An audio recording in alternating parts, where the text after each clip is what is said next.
You create your learning map by looking at the outcomes and the big ideas that you want your students to learn, and then filling in level by level what it is that you'd be looking for to know that the learning outcome that you want and the big idea that you're chasing has been achieved. So you map out the words just like a big picture rubric, and then you look and watch and look at the products that your students are creating, and you take this learning map with a highlighter and begin to mark in from what you can see and what your records show you, where on the map the student is actually achieving. You use colour because it makes the thing jump out at you.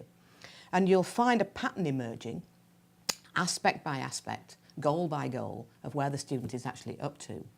And it's that pattern that allows you to do, I think, two things. Firstly, you can make a judgment about the student's achievement for reporting purposes. You can create a grade which is actually defensible, accurate and related to both what you were trying to teach and the evidence that you've got in front of you.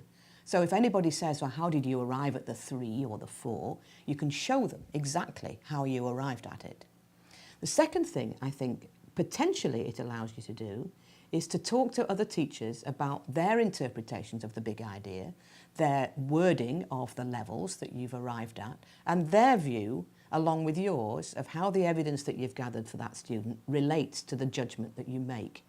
Now, those are all teacher judgments, but they become much stronger if they're shared teacher judgments, if the judgment is not just individual but now collective. Because then you can say to the parent, even more defensively, we believe that your student is at this level relative to these outcomes and this big idea, not just I believe. And when you've got that collective confidence, it's really interesting what happens in terms of the teacher's workload.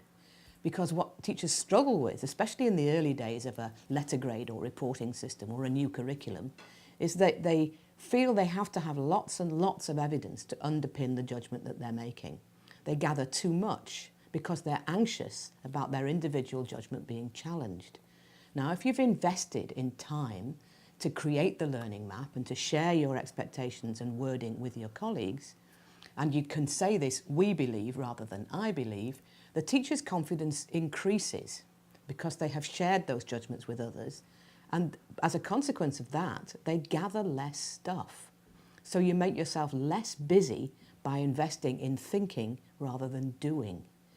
And although teachers may feel, oh, I just want to get on with it, I want to be busy and be active, it really pays off to invest in the thinking, particularly collaborative thinking, to create your learning map, because that is the platform on which you can build a sensible, efficient evidence gathering process and still end up with a judgment that you can show to parents and to students with a degree of confidence that it's really properly underpinned.